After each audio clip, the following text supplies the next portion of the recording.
Good morning. We'll call the meeting order and start with the Pledge of Allegiance.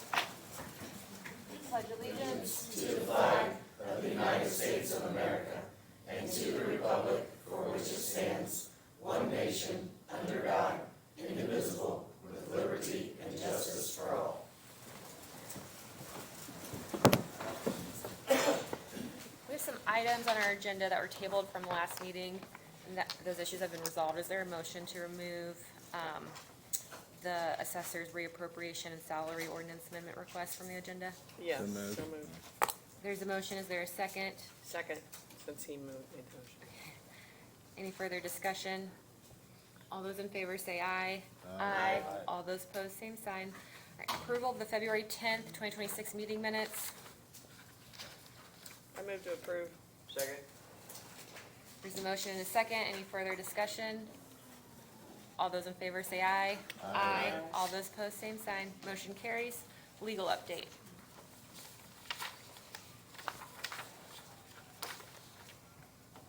Morning, Council. I just want to give a brief legal update on some of the legislation that passed because the legislative session has ended since our last meeting. One of the things that I know everybody was paying attention to was Senate or House Bill 1001. This past year, 1001 was dealing with housing in local communities.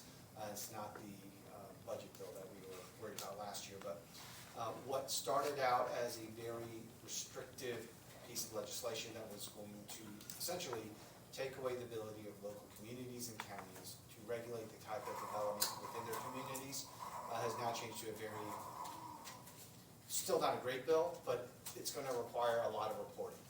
So it's going to be reporting of how many applications were made, how many were granted, how many were denied. So you're probably going to see a lot more drain on your local municipalities and the infrastructure they're going to have to do the reporting as opposed to the countywide issues.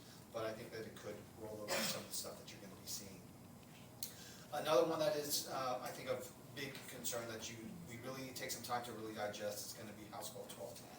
So 1210 is the finance bill this past time in the basically addressing LIT, local income tax. You remember back to House Bill 1001 last year, it was talking about getting LIT in place to help supplement and replace some of the taxes you're going to be losing under last year's budget bill. This has now kicked that LIT discussion down the road to 2029 is when it's got to be enacted.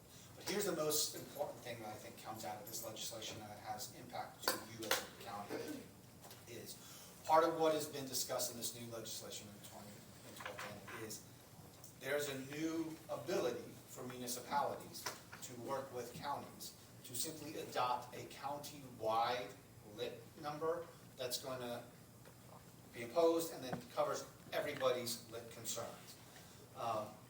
In order to do that, you as a fiscal body of the county, the commissioners, and all of the municipalities are going to have to start having discussions and sitting down to discuss what does that look like. What does each municipality need? What does the county need? What do our townships need? To come up with that determination. And I think it behooves you to be one of the counties at the front edge, really taking part of that, being mindful because of the growth that you're seeing in Lebanon, the growth you're seeing in Whitestown, the growth that you're seeing over there in Zionsville, that you really think through that and work collaboratively with the municipalities. That's just a suggestion that I would make, generally reading the tea leaves of the language that's in that bill itself. One of the other things that I think we need to pay attention to that I'm still getting my head around is the township merger bill, so the consolidation. There's a new legislation which simply states, doesn't simply state, it states that if you have a township that 80% of its boundaries are within an incorporated areas and 51% of the population is, then they've got to merge with that incorporated area. So the example would be, and I'm going to use Hamilton County because I know there's a very easy example there. When you talk about Clay Township in Hamilton County, Clay Township entirely sits within the city of Carmel. So by this legislation, at the end of this, Clay Township's going to go, it's got to merge with the city of Carmel. After this first round of the geographic and the population issue, there's going to be a scoring system that goes through. So So by 2027, each township's going to be scored. If you have more than 4 points in this scoring mechanism, which is going to be overseen by DLGF, then you have to merge with a township that does not exceed that 4 points.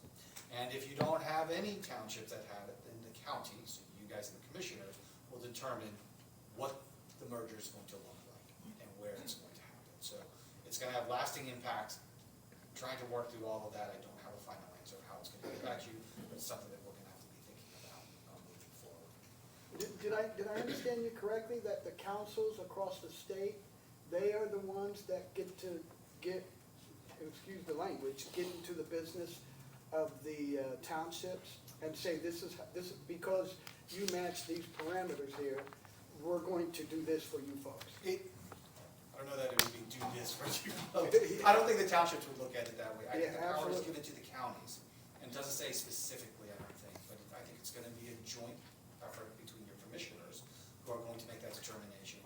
And you as the council, as the fiscal body, so, you know, what's gonna happen with those, that levy in that area, for those townships. But if you have multiple townships that are over 4 points, so you don't have townships that can merge together under this structure, then it's the county that's going to come in and make that determination. What were the two numbers that you mentioned a moment ago, 80% and So 51%? the first is if 80% of the geographic boundaries of the township lie within an incorporated area. So that's why I use Clay Township and Hamilton County. The entirety of Clay Township sits within the city of Harlem. Yes. So it's 100% of its boundaries.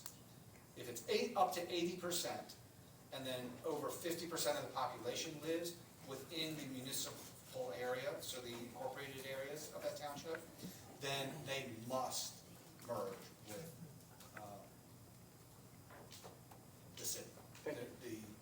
So like, this came up, I know that I had some discussions with Councilwoman Hancock of Whitestown regarding this, and some townships that Whitestown sits in. We don't have any that meet that territory for Whitestown of the geographic area and the population. And right now, nobody meets the point test moving forward, but that's always going to change.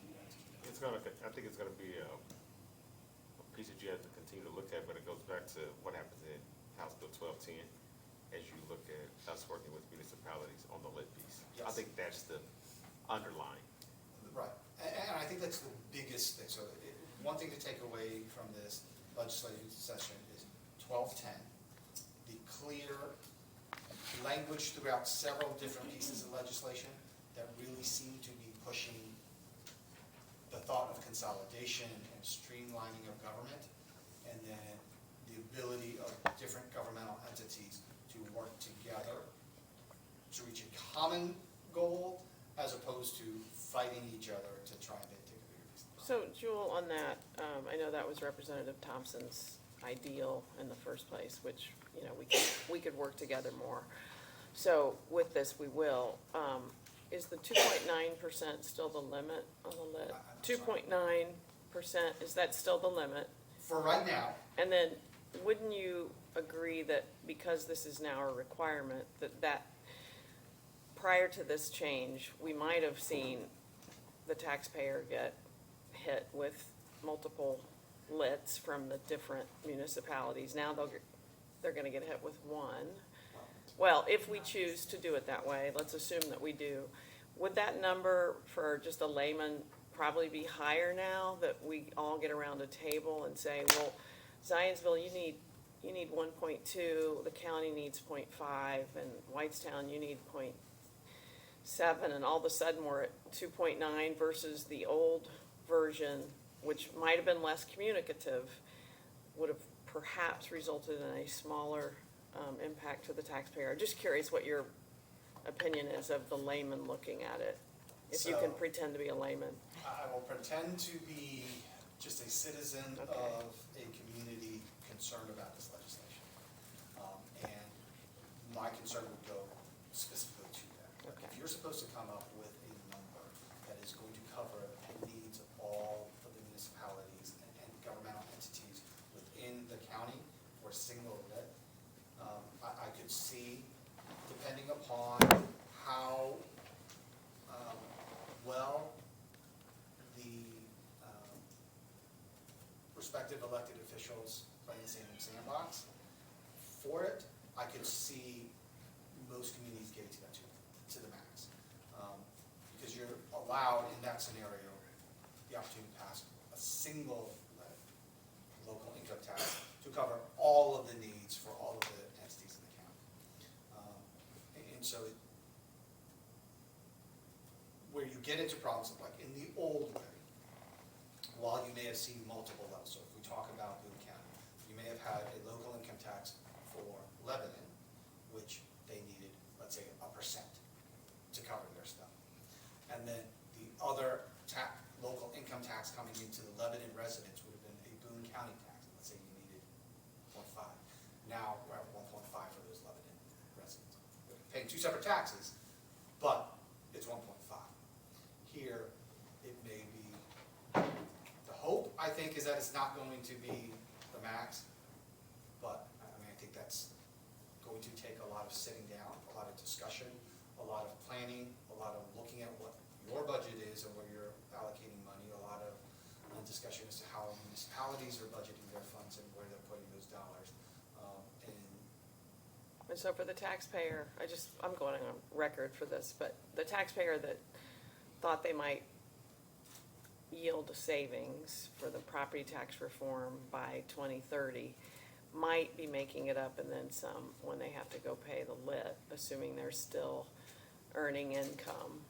So if you're 67 years old, you might net get a savings from this absolute overhaul of the tax system. But if you're a working person up to 65, then you might be out of pocket more than when Jeff Thompson introduced the property tax overhaul.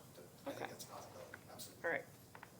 Joe, I want to use, I'll use Clay Township as an example. The Clay Township trustee, whoever he or she is, when that merged with the city of Carmel, does that elected official still get to keep his or her job? No. The township is gone, essentially. It It is is. dissolved, and so that's part of this whole discussion. So it kind of ties back to what Councilwoman Ritchie was talking about too. All of this is spurred from back in 2008 when you had the property tax caps come in with the Kernan Shepherd report. Yep. So when you had that 1%, 2%, and 3% cap, and then becomes constitution. Under that Kernan Shepherd report, that 1%, 2%, and 3% cap made sense if you consolidated governmental purposes. So when that report came out, it said, hey, we can save and make things very efficient if you get rid of duplicacies in the system. So their suggestion really was to go more towards the Unigov system that you've seen in Indianapolis and Marion County, as opposed to all of these other positions. You have a county executive that's going to run everything. When you do that, you get rid of a lot of additional expenses that you have in all of these different communities. We're very slowly getting to the point of which the legislature, once they pass the property tax caps, or the pressure on the municipalities, are slowly trying to push that consolidation and merger. I think that's what all of this discussion is about. I think that's what this lit discussion is about. I think that's what the township merger discussion is about. Because I think to a certain extent they thought what they did last year with the change of the property tax issue was going to be great. I think some of them are now seeing, oh my God, this has a ripple effect. How do we, address this? And it's triage right now. It is triage. I mean, the Kerner Shepherd report goal was to do this. They just didn't force a lot of what was in that report. Now you have to. It's Unigov all over The state of Indiana. the state of Indiana. That's the only happening. way. That's the only way you can do it. I think to the other pieces, I think we've been trying here on the council to try to get our local municipalities to work with us to put together some kind of, I don't know what to call it really, working group with our public safety officials to kind of come up with a model that really, I think you've been working on with us as well,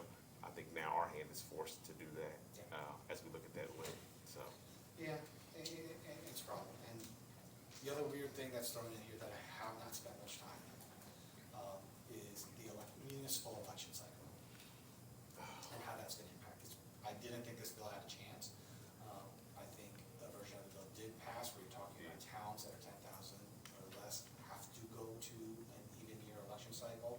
So you're looking at either a presidential or a state election cycle. There's certain opt-out provisions, I don't know what they are, but my concern is, when we look at those types of communities, we may be having a one-year cycle coming up for an election on some of those towns, and what that's going to do with the ability to understand all of the moving pieces that are coming in with all of this other stuff that we're having to do with 1210. What were some of the discussions with respect to the lobbyists that wanted to represent the township trustees across the state of Indiana? How did they try to justify it to help the township trustees that are in place today?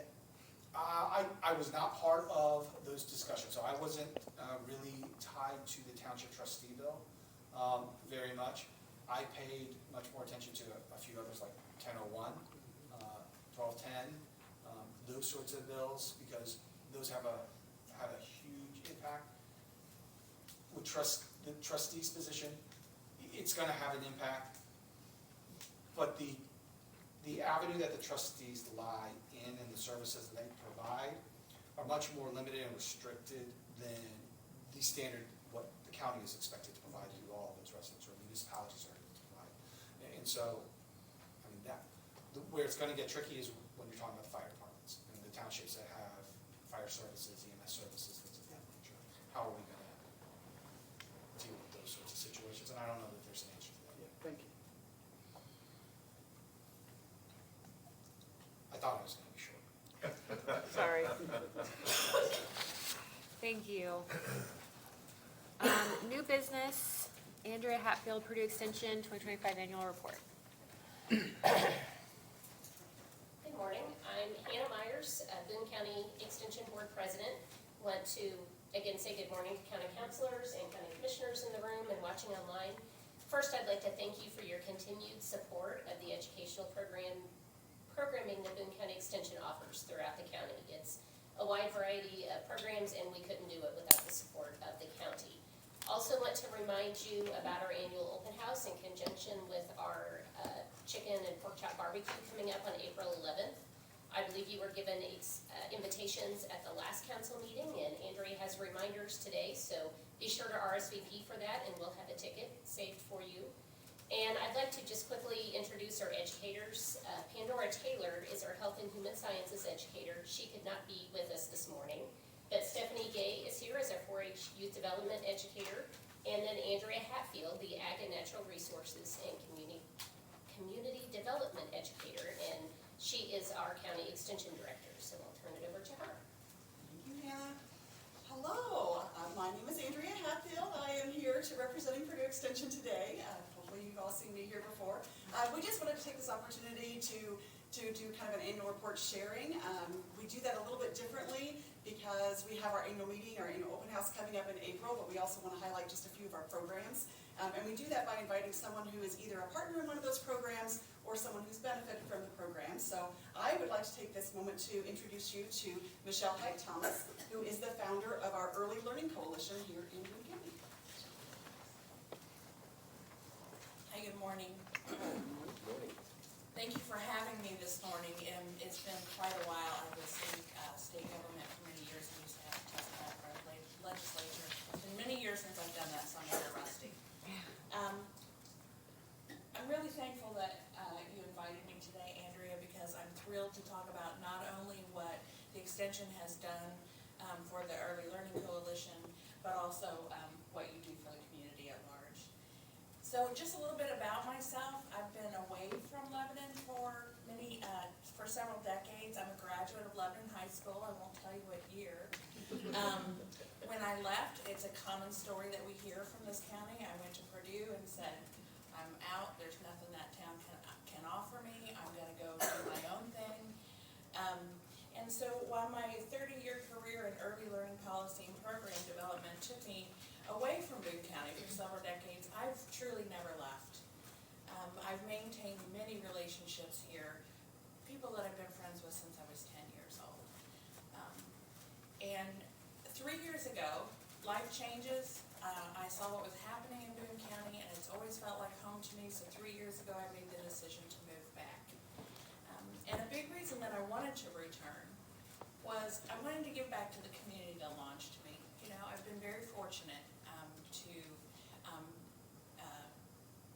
to have the career and the life that I've had, and I want to come back and return some of that to the community that launched me. And as I was thinking about what could I do for this community, with my professional experience, I saw a really unique opportunity to volunteer my time, knowledge, and skills around early learning policy to help our county navigate its historic growth that's happening right here. So this is a labor of love to me, so I come to you not as a paid consultant, I come to you as a resident invested in our shared success. So I'm going to talk a little bit about early learning, and then I'm going to explain how that ties into the extension.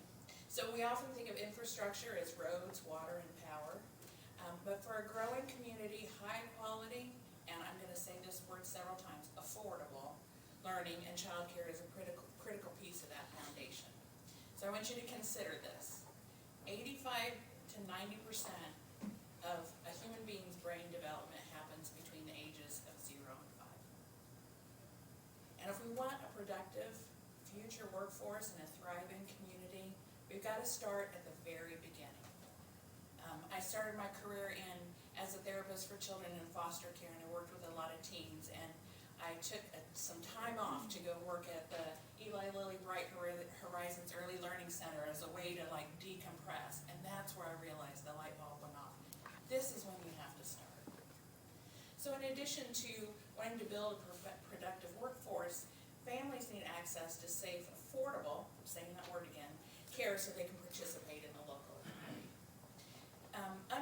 Under a grant that was awarded to the Boone EDC, a child care needs assessment was done in late 2024, and the results came out in 2025. And it highlighted the urgency of the issue, and it's happening all over the country, but especially here where we're seeing this enormous growth. So Boone County at that time had a gap of almost 700 child care seats.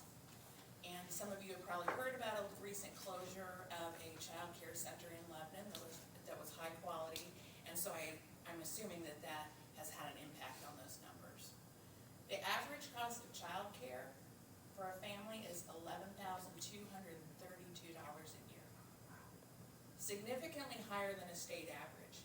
And when my daughter went to Purdue and I was writing those tuition checks, it's less than what it costs people to send their children to child care. The Boone EDC also just issued their annual report. It's hot off the press. And they confirm that child care is a necessary investment to attract and retain high caliber employers that we want in Boone County. Without it, we risk losing the talent that drives our economy. So, to address these gaps, I spent a year talking with a variety of community partners and leaders in this community, and we worked together to establish the Boone County Early Learning Coalition, and I'm pleased to tell you that we just got our IRS approval status last month, so I'm thrilled to announce that. We're currently finalizing our board of directors and officers this month, and I just want to comment that the diversity of our board speaks to how important this issue is seen across all sectors. When I started talking to people about this issue and said, would you like to join and form some kind of coalition, not one person said no. So our board is consisting of representatives from the Boone EDC, the Community Foundation of Boone County, representatives from all 3 of our public schools, and industry leaders like Eli Lilly and Company, and I see Katie in the room, Par Ritchie, and crucially, and this is the tie-in to Andrea and the extension is part of our board. So what's all this have to do with the extension? So I'm specifically here today because Andrea has really been an instrumental inaugural board member over the last 12 months or so, as we're getting our act together and trying to figure out how to work together and establish the organization. So she's been the boots on the ground helping us establish the framework. And the extension is not just a partner on paper, they've been a catalyst for action. In conjunction with the Community Foundation of Boone County, the coalition received a grant from the Highway of Central Indiana to host a wellness and appreciation day for our local providers. Andrea was on the case. She helped us identify and secure space at the 4-H fairgrounds to hold the event. And she served as a keynote speaker, leading an exercise that left the audience consisting of, it was 34 early learning professionals representing 12 different early learning programs. And I'm not using this word, they were enthralled. I brought in also a nationally known speaker, but Andrea really stole the day. I was really impressed. And so because of this event, 750 children were impacted by the professional development that their teachers received. 100% of those professionals surveyed said the event reignited their passion for this difficult, essential work. And that's key because the child care workforce is facing insurmountable challenges for a lot of different reasons that someday I'd be happy to come back and tell you about. So just looking forward, I just want to reinforce the extension really brings a unique community development mission that is going to help us find innovative solutions for our early learning workforce. And they're not working in a vacuum, they're also tied into a state network of extensions. So, for instance, we can leverage lessons learned from some early learning efforts that happened in Tippecanoe County and bring those ideas and lessons back to their county. So I just want to share that child care is the workforce that supports all of our workforce. It's a workforce that supports the workforce. So I want to thank you for your continued support of the extension. We see them as a valuable ongoing partner. And your investment in them is an investment in the coalition, our providers, and most importantly, the families who call Boone County home. Thank you for your time. I did share some information with you. Encourage you to check out our website for some more information, and there is some reporting and data out there if you're interested. I'm happy to answer any questions you may have. Thank you. Thank you. Thank you, Michelle. On behalf of Pandora, I wanted to introduce our speaker. I have Anita Bowen with BCSSI.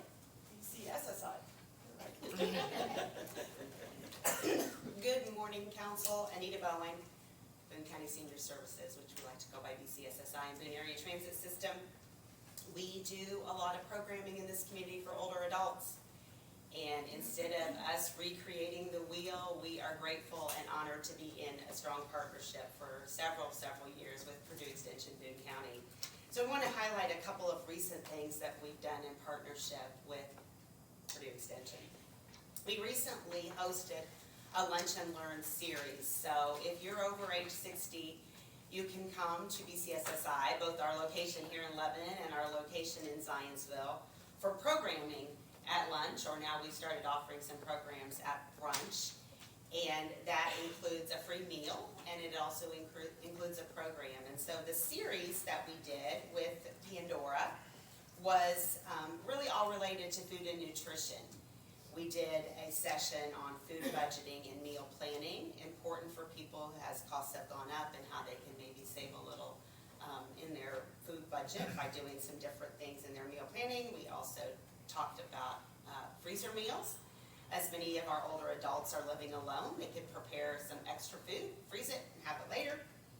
We also did one on making sense of the food labels. We all know that those have changed in the past few years, and that's important for them as far as their health and nutrition. And probably the most fun one that we did, a lot of our older adults grew up using pressure cookers. I'm scared to death of a pressure cooker. And at that session, I was like, oh.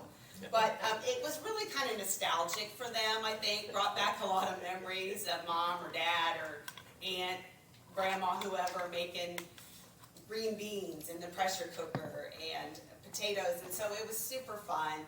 Pandora brings a lot of energy. And we believe that when we're doing our programming, we go to the pros, right? And that's what happened with this Lunch and Learn series in partnership with Purdue Extension.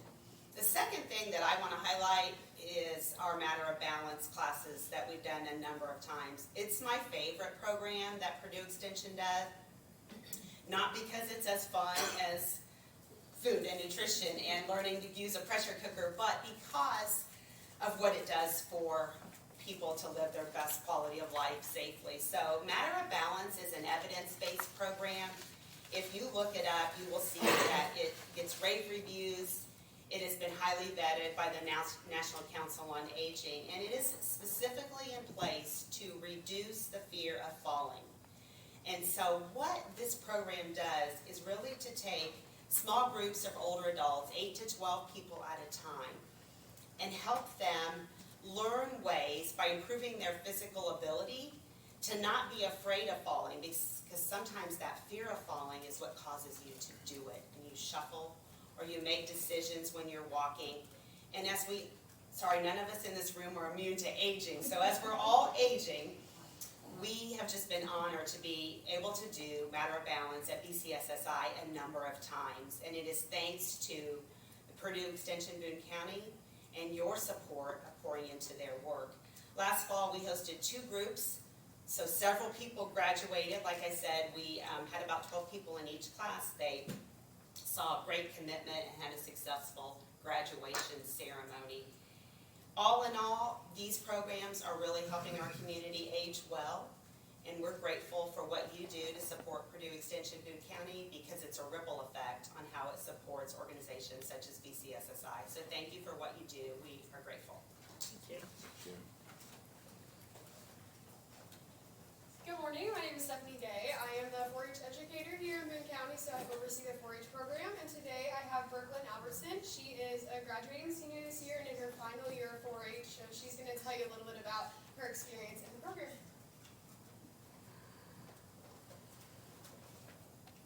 Good morning, everyone. My name is Brooklyn Albertson, and I am a 9-year member of Boone County 4-H, who absolutely loves dairy cattle. Being involved in 4-H has truly been one of the most important experiences of my life, and I am very thankful for the opportunity to represent Boone County and share how 4-H has impacted me. Over the past 9 years, 4-H has allowed me to explore many different projects. My favorite project by far is dairy cattle. Working with dairy animals has taught me responsibility, patience, and dedication. Dairy isn't something that you can just take a day off from. Cows need to be cared for every single day, no matter what you're feeling and no matter if life gets in the way. Through dairy, I have learned the value of discipline and hard work. One of the proudest moments in my 4-H career came last year when I won Supreme Dairy Champion with my senior 3-year-old, Paola. This was the highlight of my time in 4-H. All the early mornings, long hours in the barn, and dedication to my animal came through in that one moment. It showed me that hard work, focus, and passion truly pay off, and it is a memory that I will carry with me forever. Along with dairy cattle, I've also participated in dairy judging, photography, sewing, fashion review, shooting sports, and many other projects. Each project has helped me grow in different ways. Dairy judging has strengthened my decision-making skills, as well as my communication skills. Sewing and fashion review have taught me patience and attention to detail. And photography has helped me learn creativity and a new perspective. Shooting sports has taught me to focus and that safety comes first. 4-H encourages young people to try new things and to learn new skills that they didn't know that they had before. One of the greatest opportunities 4-H has given me was to be able to attend the National 4-H Congress. Being able to travel and meet other 4-H members from around the country and even some U.S. territories was an incredible experience. I was also honored to serve as the Indiana 4-H Youth Dairy Academy delegate from 2023 to 2024. This allowed me to travel across the United States and even into Canada. Through these experiences, I learned that 4-H is much bigger than just our local fair and county projects. It is a program that connects young people all across the country who are all learning to serve, lead, and make a difference. 4-H has also helped me shape my future goals. The leadership skills, time management, and work ethic that I have learned through 4-H are things that I will carry with me into my career. My goal is to pursue a career in law enforcement and eventually become a federal agent. The discipline and responsibility I have developed through caring for animals, competing in judging projects, and managing multiple projects at one time have the challenges ahead. Most importantly, 4-H has taught me the importance of leadership and service. The 4-H pledge talks about using our hands for larger service and a heart for greater loyalty. Those words truly reflect what 4-H is all about. It is not just about ribbons or awards. It is about becoming someone who works hard and leads by example, and by becoming someone who gives back to their community. Looking back over the past 9 years, I am extremely grateful for all the mentors, leaders, and volunteers who have helped guide me along the way. 4-H has given me so many opportunities that I would have never had. It has also given me lifelong friends and lessons that will stay with me for the rest of my life. Thank you for allowing me to represent Boone County 4-H, and thank you to everyone who supports this amazing program and invests in the next generation of leaders. Thank you. Thank you.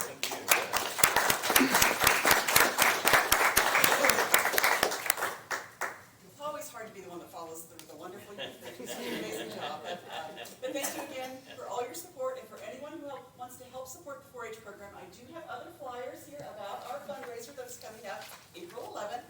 We do need you all to RSVP so we can reserve whichever chicken or pork chop that you would like. You can come to our annual meeting without coming and getting the food and the fundraiser, but why would you? So thank you again, and thank you to all our speakers. We very much appreciate it. Thank you. Thank you. Andrea, Yes.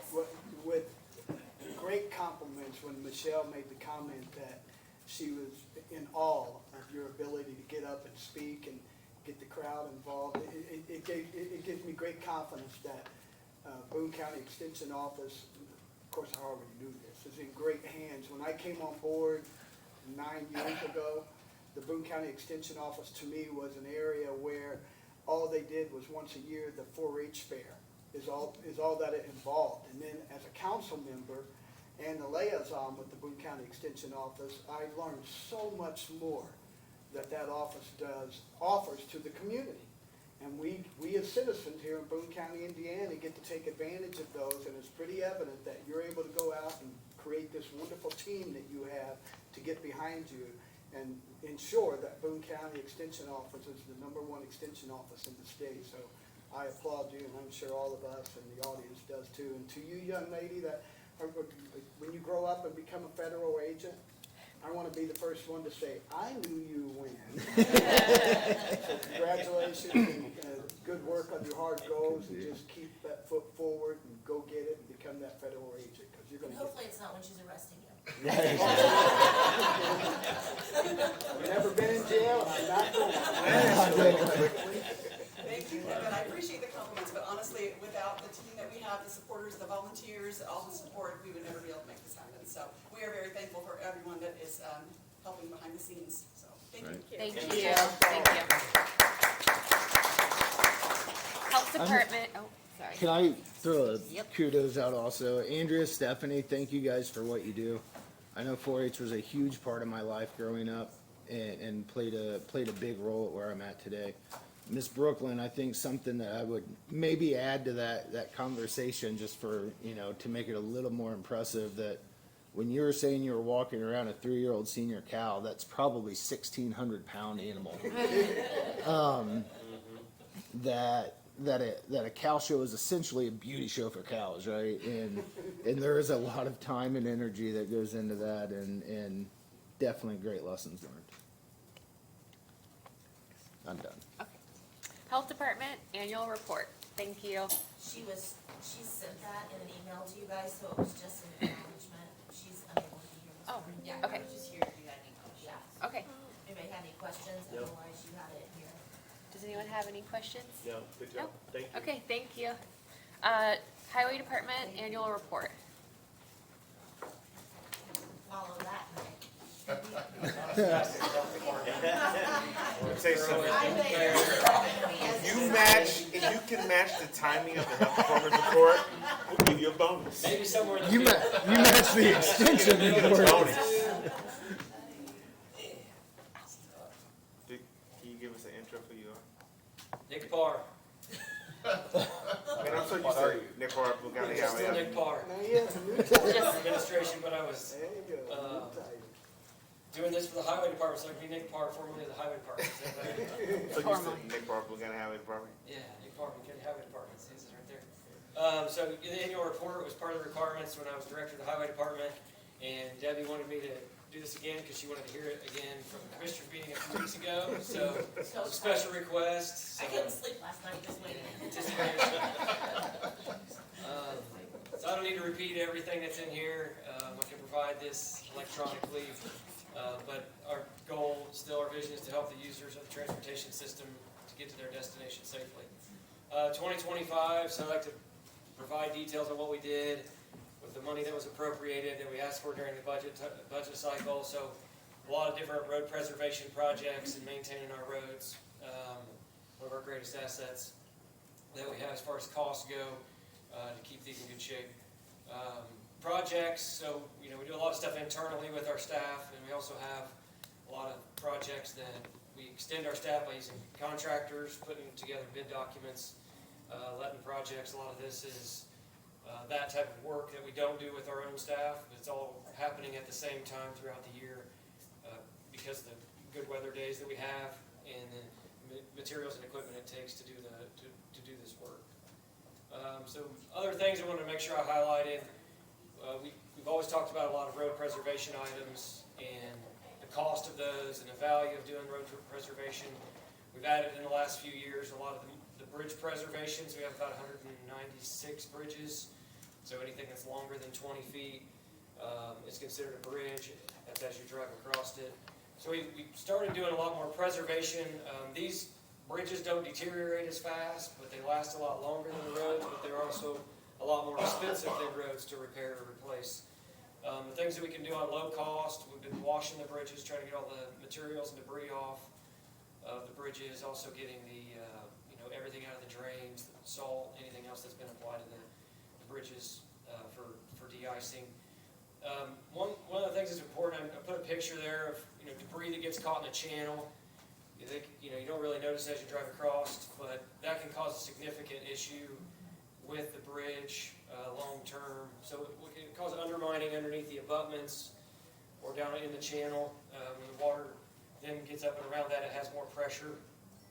So what we have to do is clear the debris out of the channel, obviously, but then we protect that area with riprap. And this doesn't look like it's that bad, riprap, but all that has to be placed by hand. So once the bridge has been built over the top of it, getting back underneath there to place riprap, so we pile it on the edges, and then it's people manually handing riprap, throwing riprap underneath. So it's not a fun project to do, but it all starts with a little debris in the channel, then it causes a bigger issue, then it becomes a really expensive issue. So this is something that our crews take care of. We get the bridge inspection reports. We're federally required to do the inspection. We're not federally required to do anything about what they find during the inspection. We just get the problems if we don't take care of the things that are noted during the inspection. So other items, we talk about funding a lot because it's expensive to work on roads and bridges. So we go after the state and federal funds when they're available. We were able to get funding for federal aid projects on 875 West. This is Bridge 139. We were already doing design, and we were awarded federal dollars for the construction and construction inspection phases. I like to highlight this bridge. This is one of them that's been on the replacement list for probably 20 years or more. It's very narrow. You can see it's weight rated at 11 tons. Many people would see this and be like, nobody lives out here, but it's very important to the people that do live out there, farm in that area. They can't get across that with their modern equipment to even farm one side of the bridge to the other. So it's an extensive, detour to get around. You can't drive semis across it. So it's one of those that hasn't been, make it to the top of the list. But as we've been able to get more funding with bond funds, using community crossings and federal aid over the last several years, we're finally able to get to bridges like this that are still able to be getting across with the average vehicle, but not with the agriculture equipment. Another bridge that we got awarded funding, this was community crossing, so it's 50% for construction. Bridge 44, it's up in the north part of the county, off 400 East.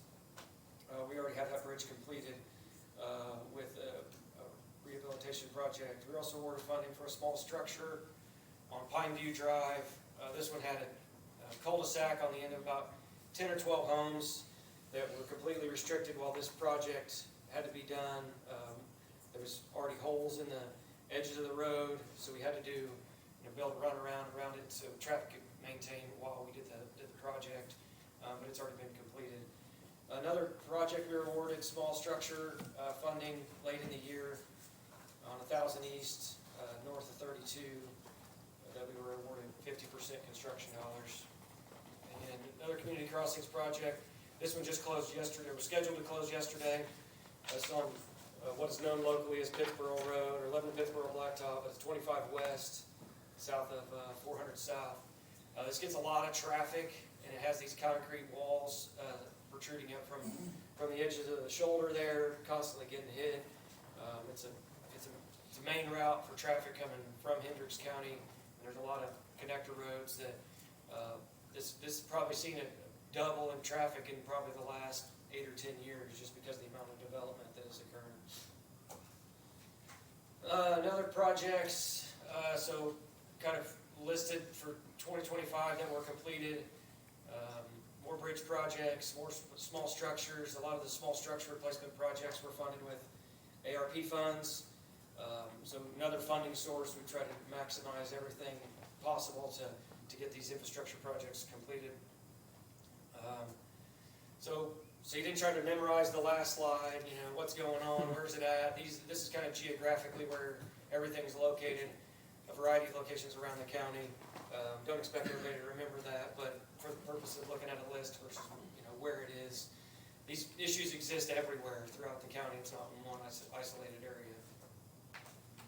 Another project that got completed in 2025, this, you know, started federal aid projects that started a long time ago.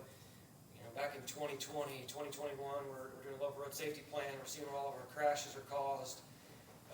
We submitted for safety funding. We're able to get 90% funding for the entire project to replace our signs. As you can see, there's several of them: stop signs, yield signs, and then all the warning signs throughout the county were replaced.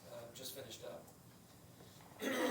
Keep a lot of work going internally with our permits.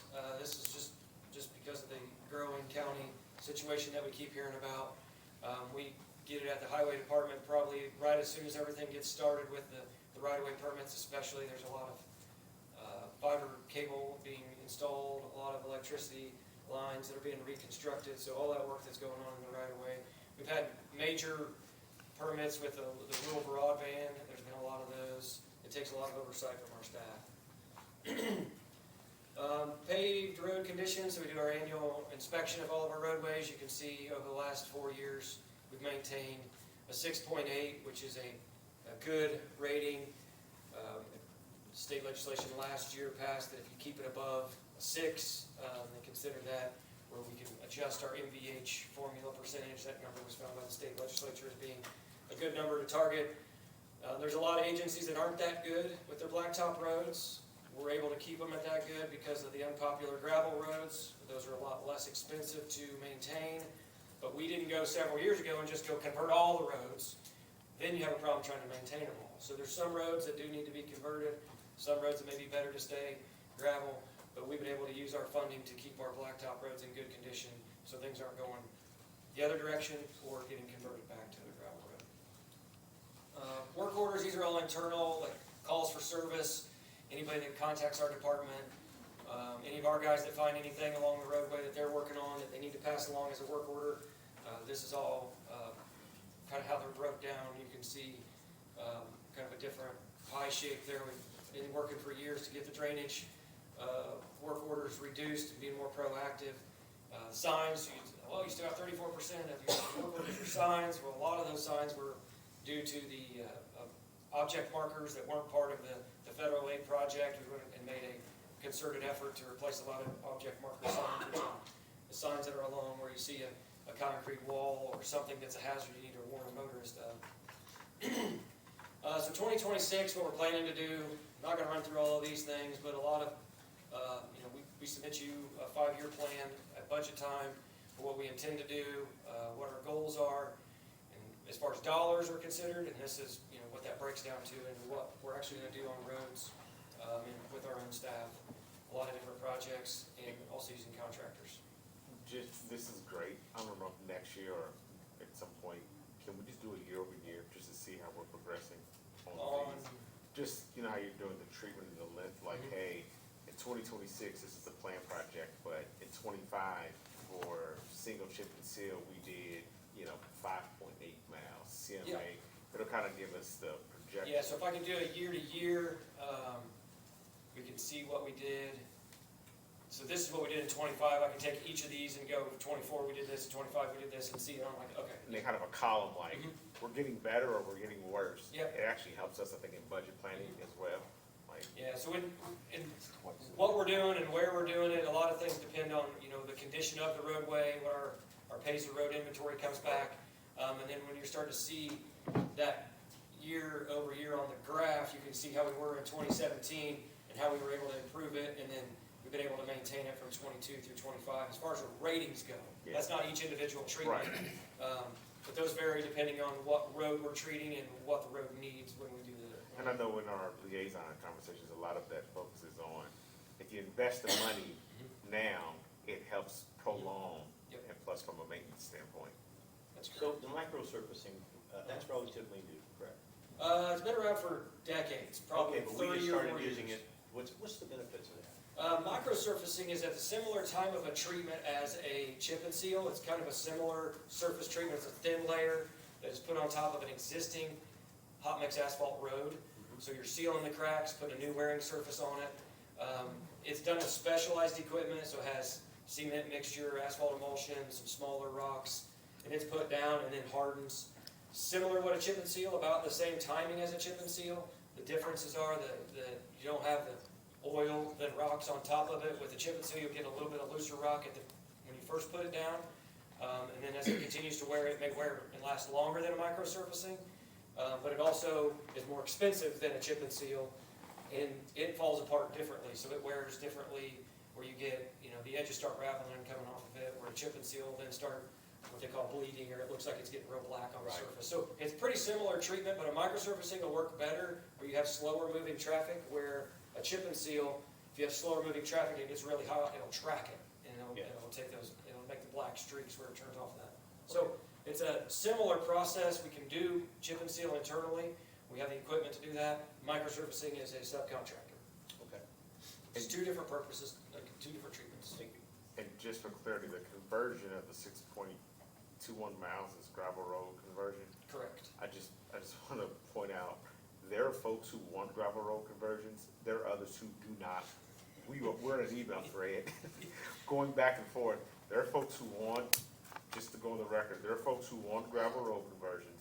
There are others who are adamant they do not want gravel road conversions. So when people, I don't know who gets it, I think some of us, depending on our council district, where you live, if you do want it, there's a system, there's a kind of rating where you need to be at. I think it's incumbent upon constituents to really talk to their neighbors about what they want, because we're in a tug of war right now with a group of folks who want it and some who don't, and I just turn them back over to Nick to figure it out. And we created the system so both sides have a voice, right? If I don't want it and I do, one doesn't necessarily stop it, Yeah. but a percentage of the property owners, it can help the score. So anybody that's against it, that also hurts the score. So they both have a voice, and it can definitely be a very passionate discussion. I've lived here for longer than you, and I don't want it paved, and I don't want the people driving on my road, and That they travel faster, yeah, that was. exactly. I I don't remember want our neighbors out here here, with my dad's theories, and There's they paved that, exaggeration. it's gonna be a racetrack. The one Aaron's Well, referring to has some exaggeration. If I get stuck in the road and I need mud and snow tires all the time, it's like, I've lived here forever and I've never had mud and snow tires. They're kind of fighting with each other as we get to watch. Or you've had people come here at the council and make, comments, you're not listening to us, and then as you see now, there's a nice email chain going back and forth, and I'm just looking at it like, well, this is interesting. So I don't want people to think we're not listening to them, but I think your neighbors need to be talked to as well. Because some of them are adamant, like, I don't want this, like, do not come and pave this gravel road. I think a couple of them sitting up there on this board saying to me, I don't want to say it, this I road don't want to paved." say it, like, yeah, like, don't pave this. Nick, a moment ago, you mentioned, excuse me, the small bridges throughout the county, and you talked about the weight limits those small bridges have. As I look behind you and I see the firemen back there, what came to my mind was, do all the small bridges in the county accommodate those heavy fire trucks if they had to go to that house right across that bridge? I think if there's a fire, they're gonna get there however they need to get They there. all So, yeah, I mean, the weight rating is not necessarily, it's gonna collapse if you go over and above that weight rating. Engineers did a lot of calculations to come up with the weight rating. I don't imagine that Mr. Caldwell says, you know, that's on fire, there's a bridge sign here, I'm not gonna go across it. I don't imagine that I exists. think if we drive fast enough, it collapses behind It goes behind me. If I hit it really hard, it falls down behind me and I'm okay. And with respect to and I'll use Lebanon since I live here, this is my district. With respect to the city bridges in Lebanon, what is the partnership that the Boone County Highway Department, I know you've told me before that you're responsible for all the bridges in the county.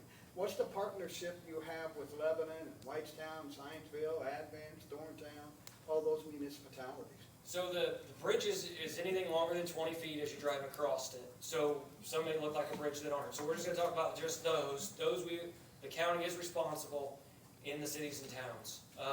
We work with the cities and towns when they have projects, when we're doing projects, or we're closing roads, or we're doing a bridge project, and we know we're gonna be making an impact. We work with those departments regularly, with any concerns about their projects and what we're doing. We collaborate with them. Good, and it's a smooth process. Oh, yeah. Good, thank you. So 2026, what do we have upcoming? Some more small structures, bridges, bridge rehabilitations. Not asking you to remember all that, but what's important here is a lot of those bridge replacements at the top, funding with general fund dollars, bond fund dollars that were recently appropriated during the budget cycle last year. Rehabilitation's in the same situation, trying to keep those bridges in good shape. And then small structure replacements, there's still 2 of them remaining that would be paid for with ARP funds. And then the additional projects paid for out of Cume Bridge or general fund dollars that were recently appropriated. So there's kind of a map of where they're all located throughout the county, the projects that we're planning just for this year. So it's a significant number of projects, you know, not intending to close down and create detours into detours. Right now we already have Bridge 158 is closed. Bridge 162 is going to be closed coming up this summer. We're letting some projects here on Bridge 70. So these things are all going to be occurring either this year or later this year. Some of them will get let this year and then actually get built next year. But funds have already been appropriated for these projects. Another 2026 planned projects, we did the sign replacement. We were also awarded federal funding for striping, adding pavement markings where they don't currently exist on arterials and collectors. That's going to go to construction this fall. Our stripes, the intent is to have them like the lower left and not like the upper right corner. But you know, What's wrong with the upper right? yeah, it helps you find the road. There's a little extra paint there, but it does make a difference at night and when it's foggy, especially being able to see the edges of those roads. And we do have our crash data that shows we have a lot of lane departures, so vehicles leaving their lane or leaving the roadway. Having stripes, pavement markings assist with having motorists know where the edge of the road is. Additional projects in development. I know this is a lot of dots and arrows, but just giving you a heads up of a lot of projects that are in some stage of development that likely aren't going to construction this year, whether it's getting designed or it's already been, federal funds have been awarded.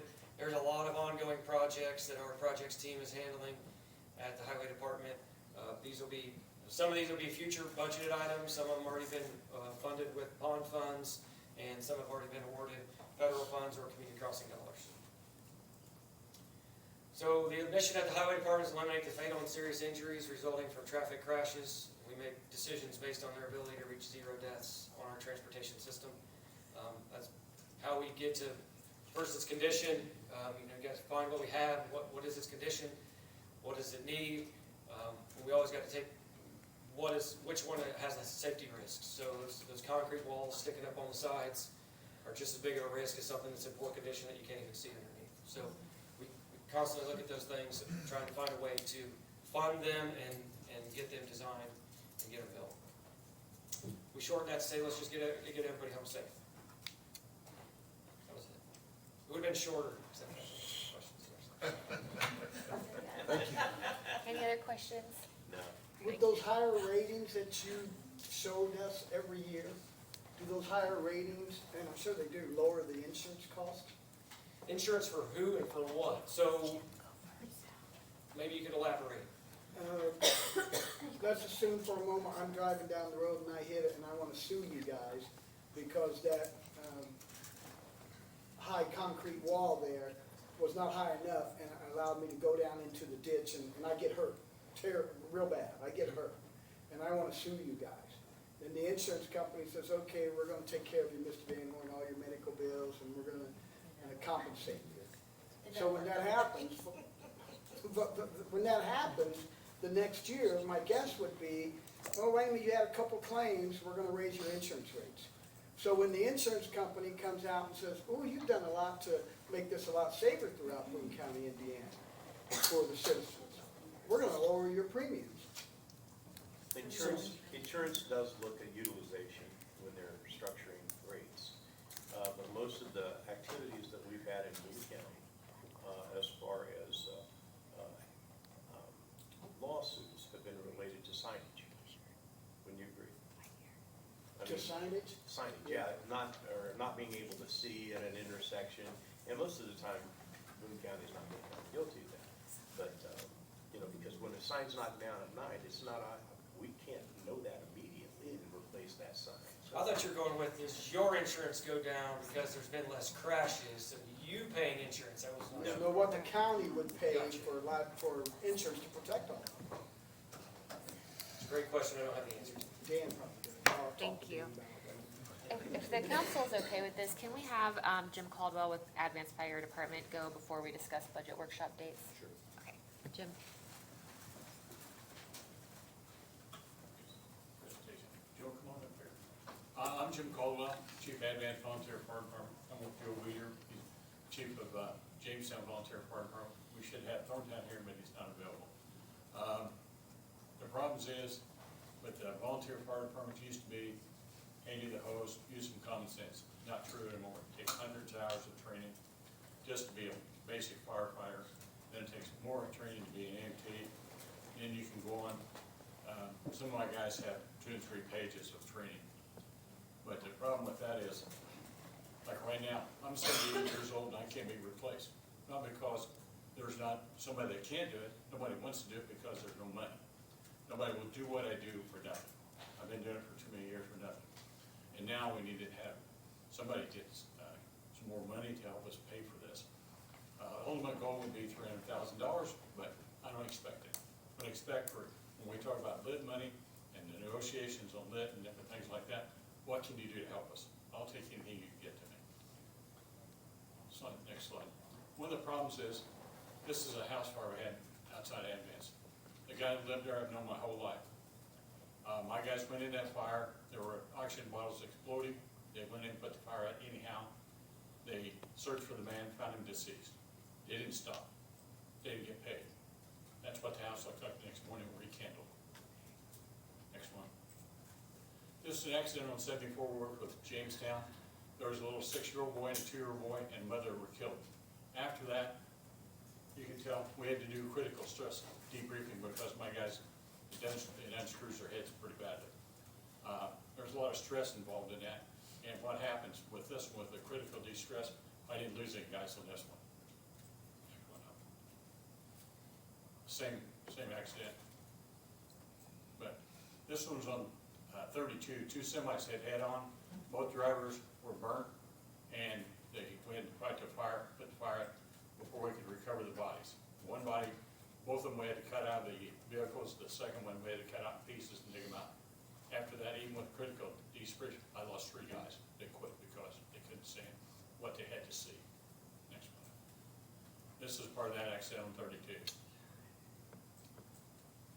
This is an accident on 32 that involved a farmer named Tom Taylor hit his grain wagon, and the pickup truck caught on fire. The guy was in the pickup truck, survived. He was gotten out before the pickup truck did that, and we put the fire out and took care of the person. But we have to do that quickly. And part of that is, this is Jawbone Restaurant, right behind him up. You know Jawbone? That's where they barbecue the meat. Caught on fire, we knocked that fire down in about 1.5 minutes from the time we were notified. And there's a building behind it. As we opened that metal building up, it flashed over and we knocked that down in another 30 seconds. So there was some damage to the structure, but not serious damage. It was caused by a smoker malfunction. This was a accident right in front of Western Grove School, involved a cattle truck that flipped over. My guys handled this completely on our own by bringing in small trailers and putting up cattle fencing and unloading the cattle off the trailer that flipped over. Some of them didn't survive, most of them did survive. I think out of 62, we had 52 that survived, and we moved them into a safe location. This is normal for us. This is an anhydrous leak. Keystone and Advance, we have about half a dozen anhydrous leaks. Anhydrous is really dangerous if you don't know what you're doing. I got guys that know exactly what they're doing. I always laugh about one of my guys climbed up on an anhydrous tank that was leaking, took off his t-shirt, he was wearing shorts or flip-flop, shut the valve down. Jones, nifty. You don't have to be intelligent. I think you gotta be somewhat intelligent to go there with a t-shirt and some flip-flops. But the thing is, if you know what you're doing, it's not bad, but if you you can do overkill, you can do all kinds of stuff, crazy hazmat suits and everything. If you do it right, it's not a bad idea. If you got a breeze, you're okay. Yeah. If you what? If you got a breeze, you're And right. if we put some water in, knocks it down. Is that here anymore? No, that's it. That's it anyway. But what we need is for us to have some more money. I mean, I'm working on a budget that is unbelievably small. I can pay my bills, but I can't pay my people.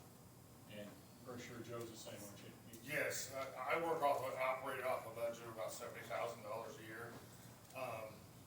Just next year, I'm gonna have to spend $75,000 to put firefighters in expired gear that expires in 2027. Each set of gear costs basically us $4,300. On that note, we are putting them in the cheapest gear possible. And to keep people safe on our side of the county and for Jamestown and for Advance, you know, we gotta protect our guys as much as we can to be able to protect you. Annually, I believe the numbers are volunteers save the state of Indiana $4.5 billion in taxes by volunteering. So, just a quick introduction. I'm the newest fire chief from Jamestown that was appointed by the town council. They've tasked me to run the fire department and have some accountability for their part. So I look forward over the next few months working with you guys, coming up with some common sense solutions to help fund us and help me fund and keep my firefighters safe. So in turn, we can keep you guys safe. We want the best stuff that we could possibly do on your guys' time of need, so.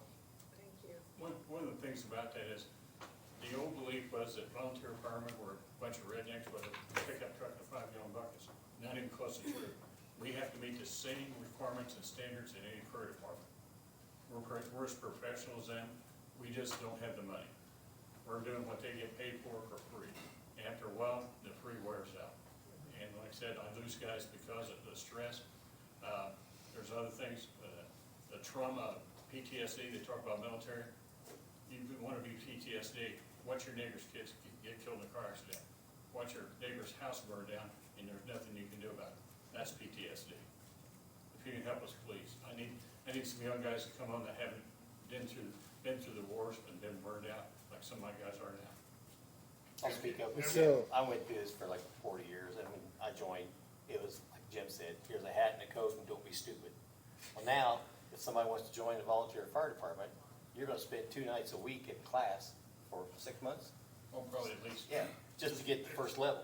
It's Then just to get well more, you gotta over keep 100 going. hours of training just to get them onto the street. And then on top of that, again, we're gonna have to spend $5,000 to put them in bunker gear.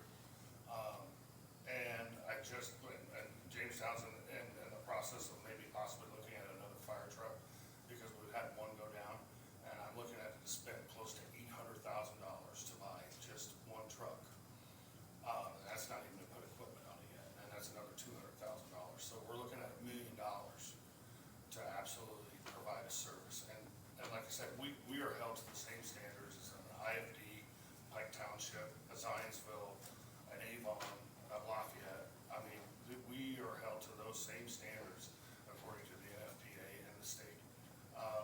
And these people, we're somewhat failing them over there because, in my my case from Jamestown, they have tasked me with helping redo our ISO rating because we were about to lose our ISO rating because of lack of paperwork and different things and different funding. So in the last 6 months, I've had to be tasked and I've had to spend almost $20,000 on a computer program to be able to upgrade and get my reporting to the state and start getting some reports to them correctly. Along with that is it's a lot of work that these guys are doing for free. I mean, a normal person in another fire department, they're getting paid full-time to work 40, 50 hours a week to get all this stuff done. We're doing it on a very part-time basis on a limited budget and things like that, so. How many volunteer firefighters do you have? I have 23. Ironically, we were down to 9 6 months ago. And we were having times where when 911 was called, nobody was responding with the exception of the Witham ambulance. So we had no help whatsoever.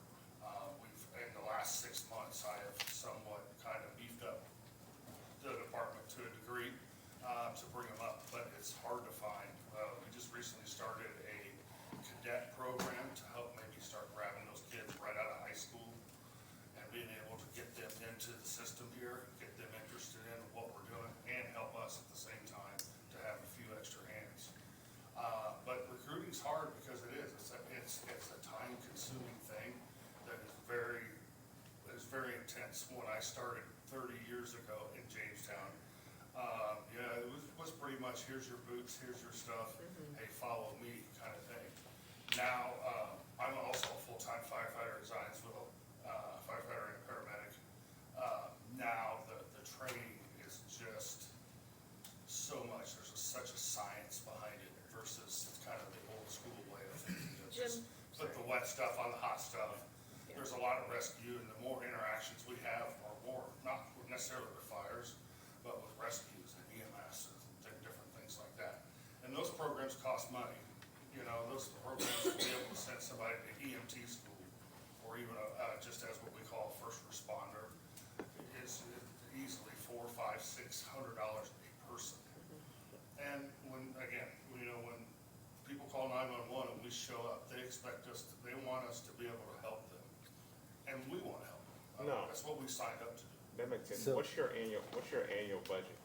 And how- $70,000. I'm sorry, how much is of your annual budget, what is that allocated towards? Is it salaries, equipment? It's just equipment, insurance. Well, I'm trying to get an understanding No. because, and how much of, Maintenance of the equipment, basically utilities, all the proper insurance, workman's comp, anything that way if one of our firefighters goes down, the town is insured to be sure to be able to take care of them in the worst case scenario.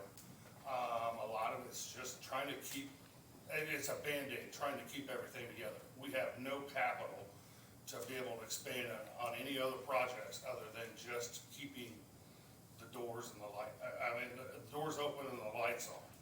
no, that's fair. And I guess just my last question is, One have you thing, went, Joe didn't- have you went to your council, just so I know, and asked for, funds to help supplement? Yes, and of course, I'm gonna be working closer with them a little bit better to Okay. try to find some avenues, Okay. as well. But not only do I cover the town of Jamestown, but I also cover, half of Jackson Township. Okay. So we're contracted through Jackson Township to provide them fire protection. Is one reason I'm here as well. That's fair. Okay. One of the things we didn't expand on is ISO ratings. And what that means is, and Lamar knows what I'm talking about. If your ISO rating is a 9, it means you have a fire department, not much. If it's a 10, you don't have a fire department. If it's a 1, you get the best fire department in the world.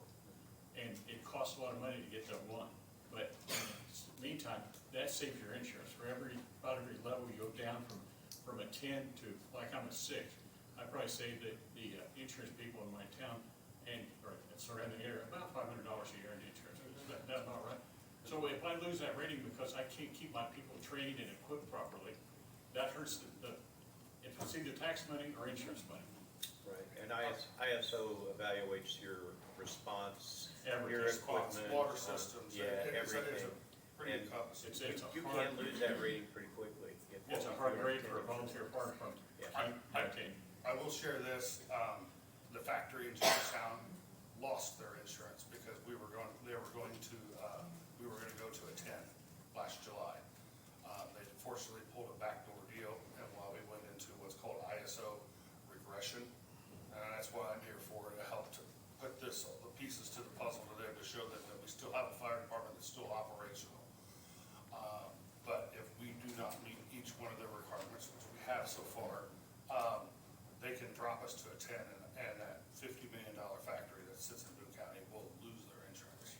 And I don't know what that means for them or everything, so it's hugely important. Also too, with that, you know, the residents in Jamestown and Jackson Township, their insurance rates are gonna go up, or even a possibility of an insurance company coming in and saying, we're not covering your house, doesn't matter what happens, we're not covering. Couple of thoughts. First of all, thanks to you both for being here, and my stepson is a firefighter, so I just have so much respect for you guys. He's in Henry County and tells me about these things when I see him. And then John Reiner took me to your fire department, Jim, I think about 2 years ago, and a couple things. One, we hear you loud and clear. Two, based on the pictures you showed today, it's a reminder that the coroner has a program that I think we've heard about over the last couple of years where they get mental health help. And I, want to talk about this at budget time. Is there any way we can get your guys and gals to that kind of, Part of my insurance package is, it includes so much money for psychological help and so Okay. much money for counseling. But trying to get those guys to go to, or Yeah. women to go to that, they'd rather quit than Yeah. have to be, I just talk wonder- about what they've seen. I wonder if Justin with the coroner's department could help come and give a talk or two about how important it is, even though they don't want to go. It's But very important. the next thing then would just be, is there something that you guys can do, I'm sure you can, try to give us a back of the napkin to Jennifer, maybe before we get into budget, discussions about what the true, like, if we could write a check, how much do you need, how much do you need, how much does Thorntown need, in terms of getting you to the point where you feel better? I'd like to have 300,000, but Okay. if you give me 100,000, I can do a lot. Sure. More than you can imagine, because we've been working so long, with nothing, we know how to, if we get a dollar, we know how to spend it without wasting it. That's the thing, I don't wanna waste a single Well, tax dollar because I pay the And to tax. that point, when we walked through the fire department, you showed me a new truck that you got from overseas, was it Afghanistan? Yes, And you guys were able to get it at some low rate because of where it had been, but it wasn't the $800,000. there's $40,000, military surplus, and came with $40,000 for the equipment, and we had to do some upgrades to it, but I do everything I can to find the Right. equipment we need from every source we can find. Some It's government impressive. surplus source, some grants source like AMT grants. Right.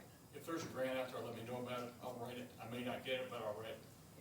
If I plan for 10 grants a year, I may get one, and I'm glad to get that Well, one. we appreciate that. So part of the reason they're here today is, if I'm understanding Baker Tilly correctly, this is actually something we need to discuss before July and before budgets start, if we're looking at doing this from like restructuring lit or changing lit at all.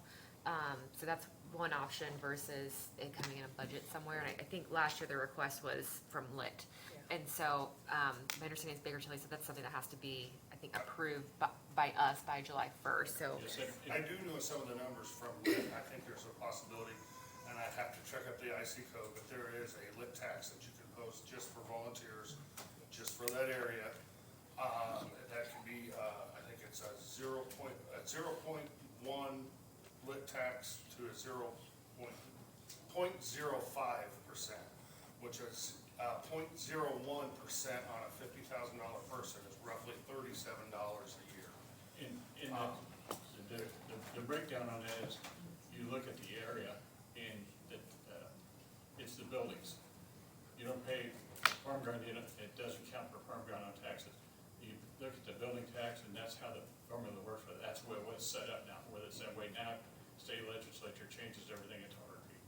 Well, and that's the most important thing is I think we need to look at different avenues, one, to protect the farmers, but two, to not to incur all the costs to the farmland, but to some of the people who actually reside and use the service, and where a lit tax, I think, is very appropriate. For people that live here, rent here, or you know, that will actually use the stuff, or a farmer that has 300 acres doesn't need to pay any additional taxes. And I think Baker Tilly had some ideas last year, ways to do this without increasing lit, and with there being like minimal impact to what we're all receiving right now too. So my question for the council would be, do we want to engage Baker Tilly or have us reach out and have them run those different scenarios for us to discuss? Yes. For me, I was quoted from a person, I don't wanna name it, local here, that, the reason there's so many dead squirrels in the road because people, if squirrels can't make a decision, please make a decision. Right or wrong, just let me know what you're doing. I don't wanna be a dead squirrel. Also, I just want you guys to remember that you do give $9,000 a year to Marion Township for fire services. To the gentleman from Jamestown, please forgive me for not writing down your name. Yeah. But I have a question. You had mentioned you went from 6 volunteers to 23, and you had mentioned you try to go to the schools and grab those youngsters as they're coming out and might want to be a volunteer fighter. How did you go from 6 to 23, and did you do that in a year or over a couple of years? Actually, I did that in 6 months. I started in July of 25 as the fire chief.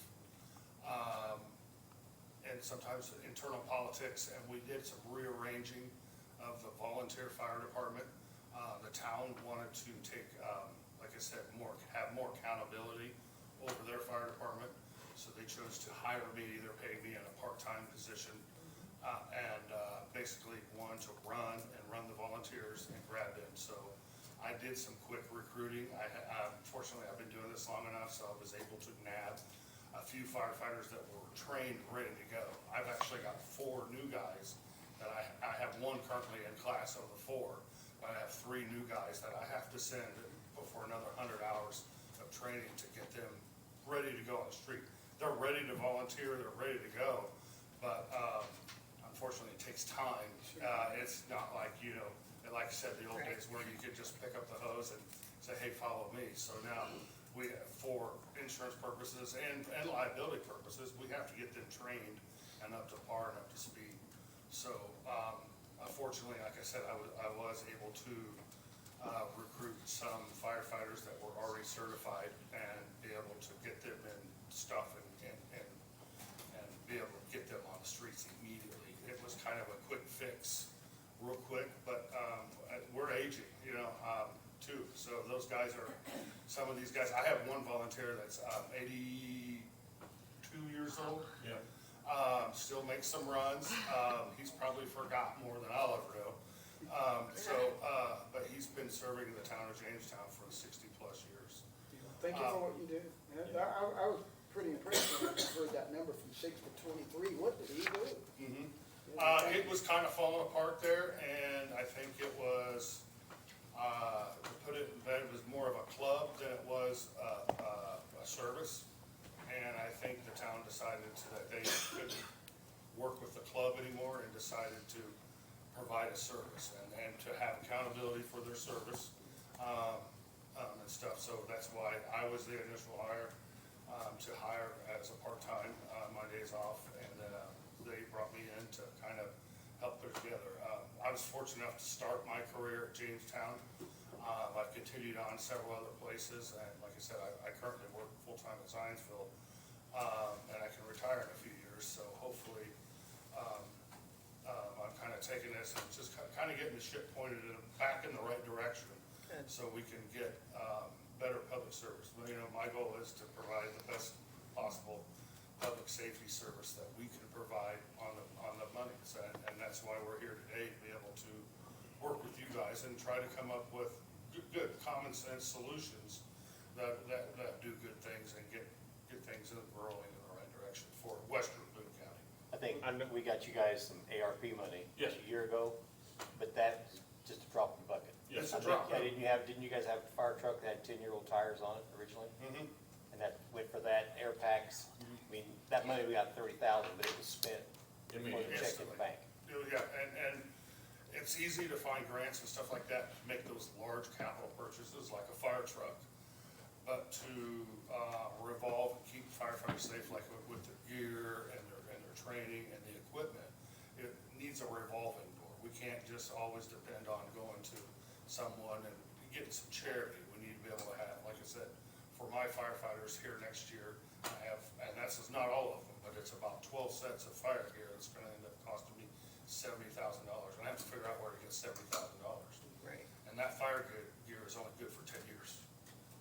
And And then it expires, and then it has to be repurposed again and rebought again, so it has to be a continuing cycle. Air packs are another big one, which are about $5,000 to $6,000 a piece.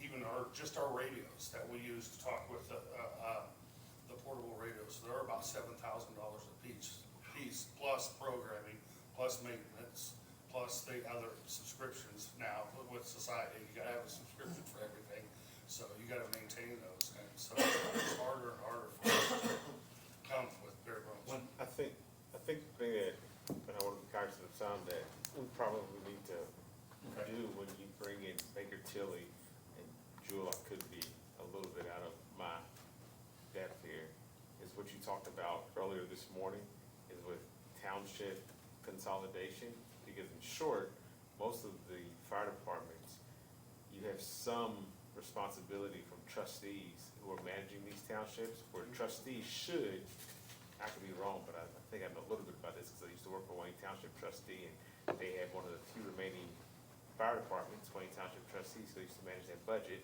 Trustees should be helping manage fire departments, and they're incumbent to, provide finances for these. So I don't know how that's going to play into factor.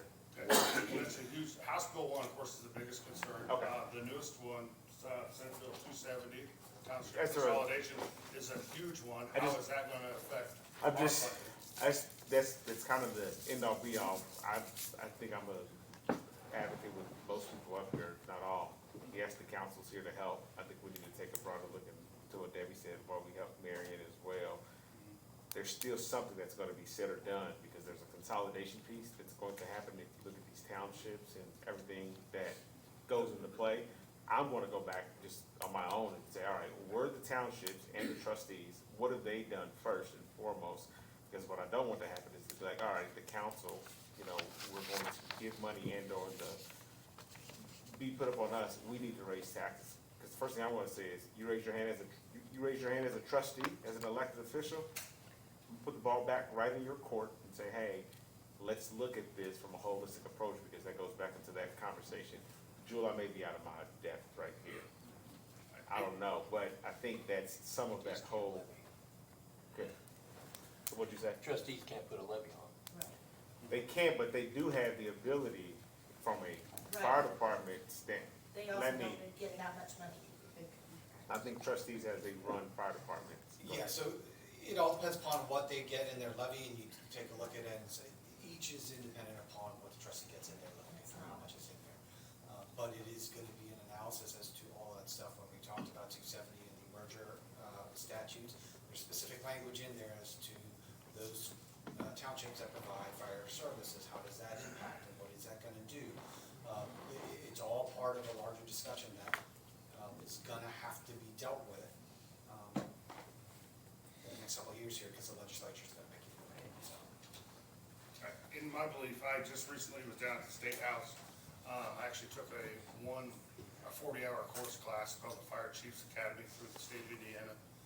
We were down there. Their goal, state legislature, is to consolidate government. They want access to all the townships' money that they have, or some that are hoarding. Some, not all of them are, but I think consolidation is inevitable. I think they will chip away at this until it happens. And just my personal belief is we can either be told what to do or start doing what we Start want doing to do. it. Oh, yeah, I think you've only seen the beginning of consolidation. I think it's inevitable. One thing is we know someday down the road, we're gonna have career firefighters. we need money to transition to that in the meantime. In other words, enough to keep us going until there's enough tax base or lit base or whatever funding they have for it. Now, for Mad Vance, I can speak because I just happen to be the president of town board. You guys come down, we'll work with you any way you want to give the police and fire, public safety people what they need. You just wanna get ahead of the curve. Absolutely. Absolutely. The That's curve the is number one. flat right now, just gives us a little bit of a bump. I know a farmer up here that would be willing to make a substantial donation to start, but thank you. He already has. You just don't realize it. Jim's also the dog catcher. The sheriff, the town marshal, No, No, he's not the marshal. He's the mayor of Advance, so, thank you guys for being here. Yes, okay, thank you, so thank you for your time. would the council like to move forward with getting some estimates on the different scenarios from Baker Tilly? Yes. Okay. I will reach out to them. Okay, next up, our 2027 budget workshop dates. I had a few ideas. So it looks like lit estimates are due by August 16th and proposed budgets are due September 1st. I have to advertise by August 28th. By August 28th. Due to the moving of the October meeting, Mhm. we're in a crunch for advertising for my September. Okay, so you That's the just, only reason that I've kind of moved things. up. okay, so August 28th is when you have to advertise? That's my drop dead date. So- Because I have to have it advertised at least 30 days before our adoption. Okay, would it be possible, since lit is 8/16, to keep 8/11, but then do 8/18 and 8/19? Sure. Okay, so get rid of, and I think Get July, rid of the 12th. yeah, and July 28th, because I think that's County Fair Day. Karen, didn't you send us something? What's the date? Who sent me something Yeah. about budget workshop day? Who Yeah, sent it? It was in our packet. It was in your packet.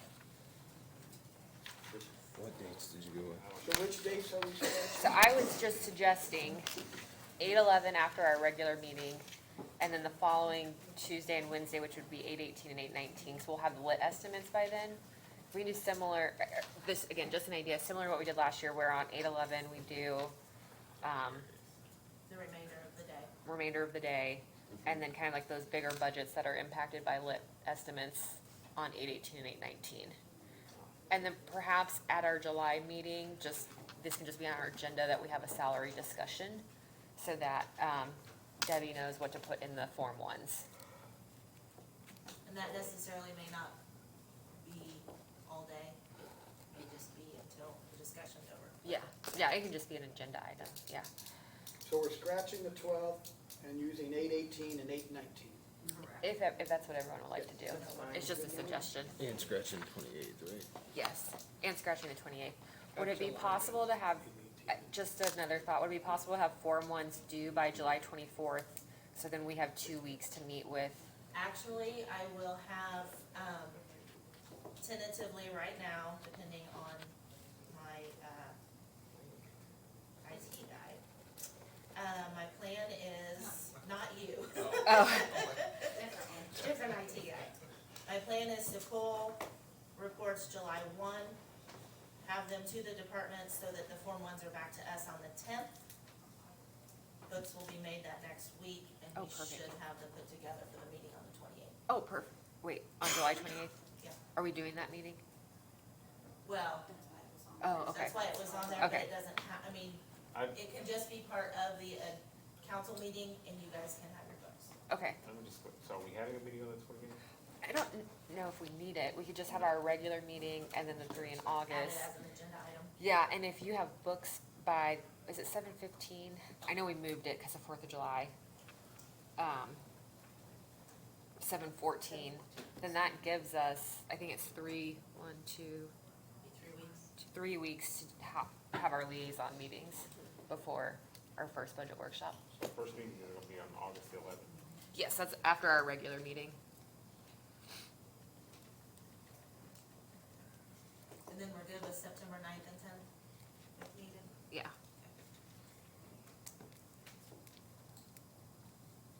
Or I am. I don't know what everyone else Yeah. thoughts do. I'm just trying to look at stuff. I thought it worked well last year when we had the 2 days after the lit estimates. Yeah, we're still in the December.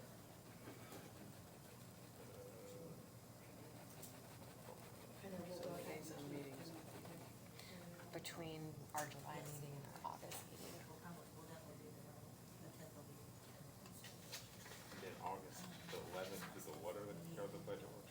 8/11 is our regular meeting, so budget workshop follows, and then 8/18,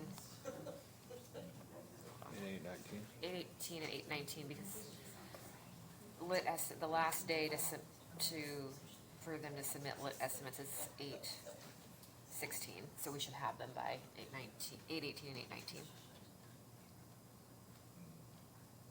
Right, but what I'm saying is, how many days are we doing the budget workshop after the 11th? 2. The 12th and the 13th? Yeah, we did 3 last year. 2 full No, day. the 18th, 19th. Oh, I didn't hear what he said then. Was it Tuesday? Oh, I did not hear that. So you'll have your normal council day. On the 11th. And then the following week, 18th and 19th. Also, we just come back the following. That's what we did last year, I think. Okay, it's good.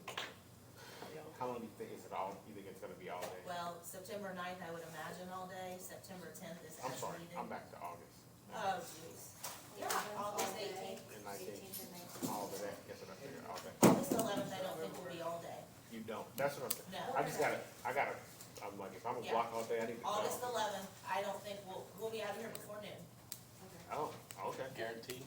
That's what I'm saying, like, you gotta tell me, if we need all day, you gotta tell me if you're gonna need I'm all not day. promising it. Jennifer's looking like she don't think we may need all day. We got, I mean, If it's just an agenda item, we don't, Well, we but can't here's the get thing. to oh, no, August 11th would be, so like last year, after our August meeting, we did like all the courthouse offices. And I do think we got done sometime between 2 and 3. I don't think we were here all day. No, it wasn't all day. Right, but last year, after our August meeting, we did all the courthouse offices, and then the following week is when we did like commissioners, highway, sheriff, the bigger ones that are more impacted by our lit estimate.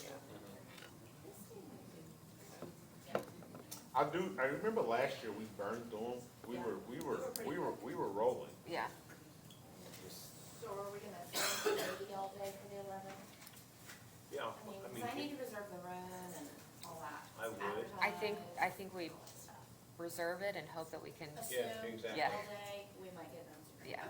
So 11th all day and 18th and 19th all day. you okay with that, John? Okay, just get it going. Get her done. And Alright. then what are we back for September? September 9th. September will be the 9th, which is after your normal council meeting. And then the 10th if needed. That's okay. Last year, we didn't need it, so, but, Yeah. So I gotta block, September, I need to block it, but Yeah. September's meeting is on the 8th, isn't it? no, we moved it to the Oh, we 9th moved it to the because of 9th. Labor Okay, Day. okay. Yeah. Got it. Forgot it. And then we moved the October meeting up because of Zionsville, Lebanon, and then Western Boone's fall breaks for the following 3 weeks. I do remember the last day, we ran into this like crunch. That's what makes me nervous about this after this October meeting, just me personally. Well, hopefully the 9th and 10th will be your crunch days this year, since we maybe learned from last year. That's fine. Not to be here till 5 o'clock on adoption day. Debbie's over there trying to get perpetuation fund extended. She needs a fridge. I think we got something up to Justice Center.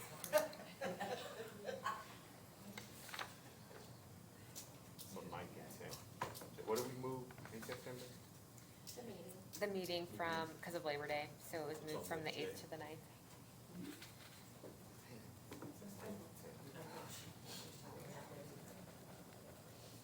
Last year, we did not use both September dates.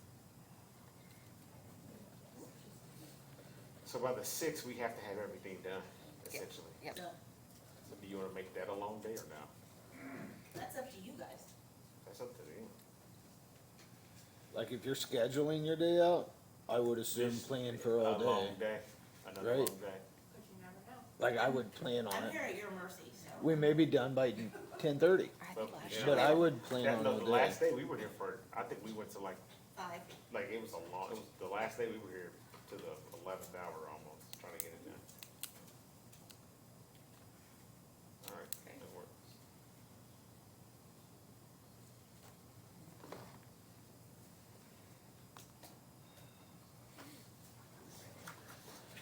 Okay.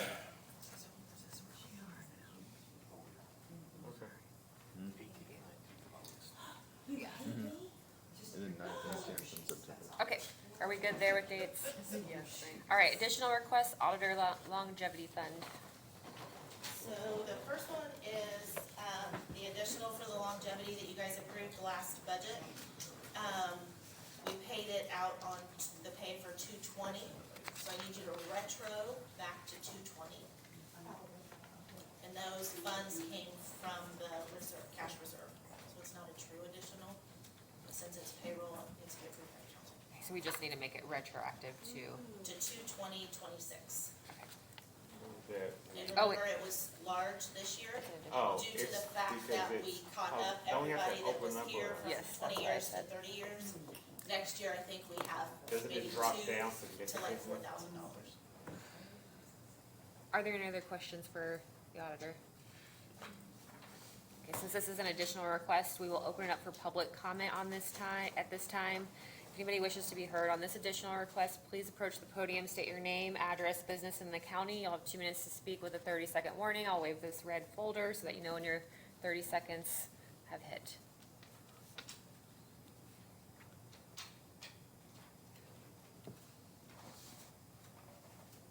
Okay, close the public hearing at this time. Is there any further discussion with the council? Is there a motion? move to approve as submitted. Is there a second? Second. Any further discussion? All those in favor say aye. Aye. All those opposed, same sign. Motion carries. Thank you. Thank you. The next one, Nick Carr made a boo-boo. We have a salary ordinance amendments for the highway superintendent of operations. He had requested at the last meeting that we do a salary ordinance amendment for $87,000. When he turned in the payroll change form, it was $87,147. So I need $147 added to the salary ordinance for the superintendent of operations. Retro to 2/12, as that was his first pay. So we have to open up another hearing? Well, No, well, this is just salary amendment, it's not an additional, he has the amendment, Oh, he has Okay. it, okay. yeah, it's Just just a the salary foundation, amendment. right, I just did the. Okay. Oh, Okay. okay. Will he receive a reprimand beyond what he just did in this Yes, public meeting? yes. Okay. All right, is there any further questions or discussion? Is there a motion? So moved. Is there a second? Second. Any further discussion? All those in favor say aye. Aye. All those opposed, same sign. Motion carries. I have one more, Nick. When he did the salary amendment for the projects director, he submitted as an hourly position. When we received the payroll change form, it's an exempt position, so I just need to have that changed on the salary ordinance from hourly to exempt. And the pay was right on that one. All right, any further questions? Discussion? Is there a motion? Move to approve. Who was that? So it was, Aaron and Dan, I think. Okay, yeah, it was, we were wrestling. a 1 little and bit. 2? okay, there's a motion and a second. Any further discussion? All those in favor say aye. Aye. All those opposed, same sign. Motion carries. Thank you. And just a reminder, as we are getting close to the end of the first quarter, ARP money has to be spent and rid of this year. Thank you. So spend it, Nick. I'll like that. Got it. Justice Center update? So we've been working with the auditor's office. She's given us a bank response, literally a bank response full of documents. We're getting close. We've had some communications. We've asked for additional information. So we're making progress. I don't have anything final for you right now, but it's. Haley sent me an email yesterday at like 3:30 for bond ledgers, so I will get those to her when I get back and then Okay. go from there. All right, thank you. Yep. Public comment. If anybody would like to address the council in public comment, please approach the podium. You'll have 2 minutes to speak. I will give you a 30-second warning by raising this red flag. Please state your name, address, and business in the county. John Hume, 11782 West, 500 South, Jackson Township. Just want to comment on the volunteer fire department situation.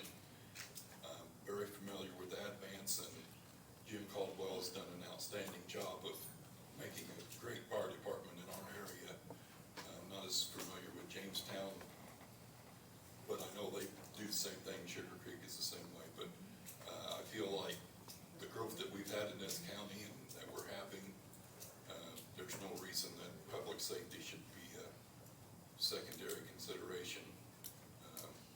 With all the development, if property taxes can't be lowered, let's at least put our money in some place that can be good for the public, so. Thank you. Thank you.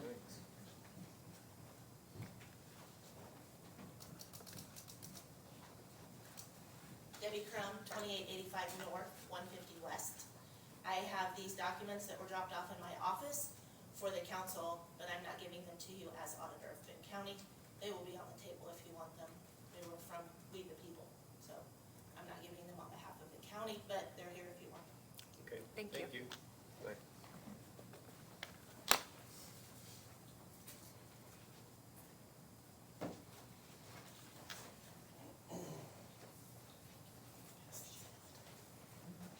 Thank you, Peggy.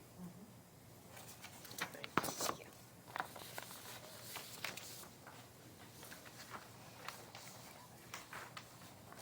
Hi, Peggy Daggy, 2005 West, 250 North, Lebanon, Indiana, and I'm here for Farm Bureau, the Boone County Farm Bureau.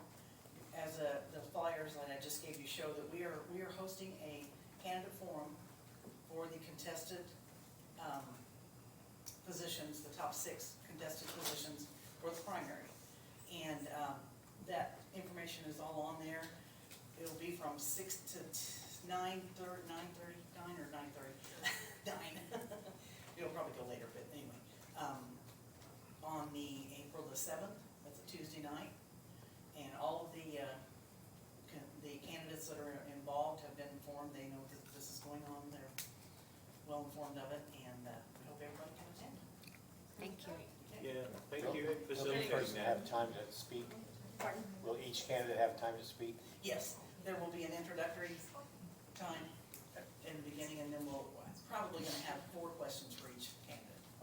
Thank you. Thank you.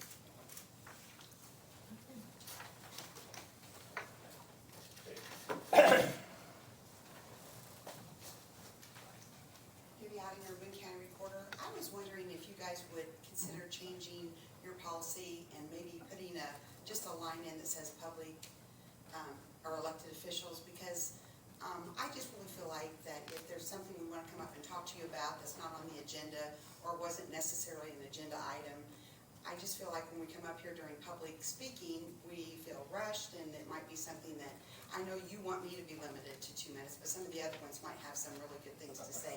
So we asked that of the, you know it's true. We asked that, we asked the commissioners to change that on theirs, and they did. And I would ask if you would also please consider that, because just so that kind of gives us an opportunity to keep you informed without an agenda item. Thank you.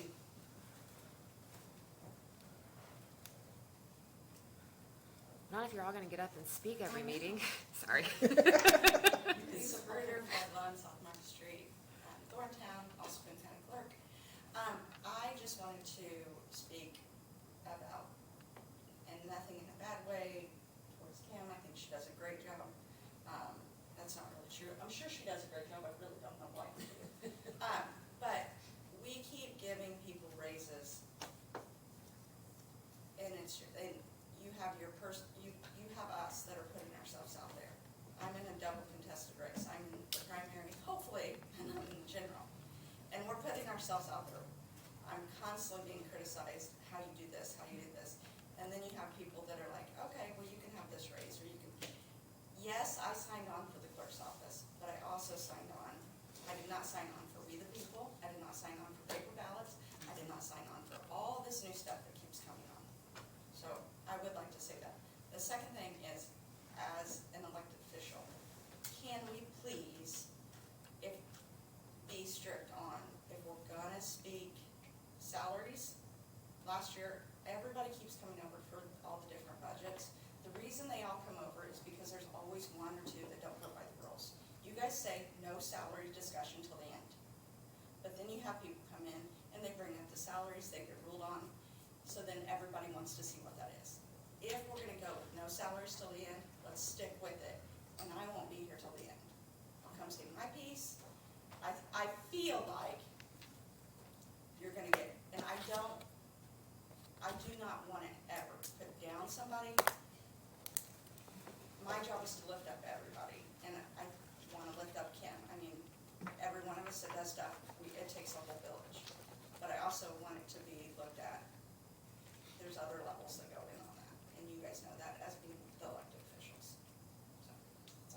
Thank you.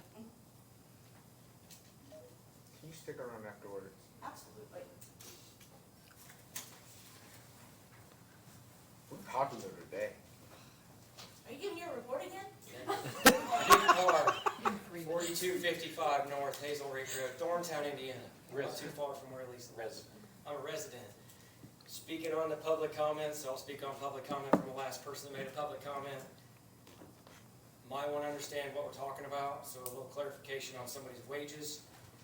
Positions are available, positions were voted on, applications were accepted.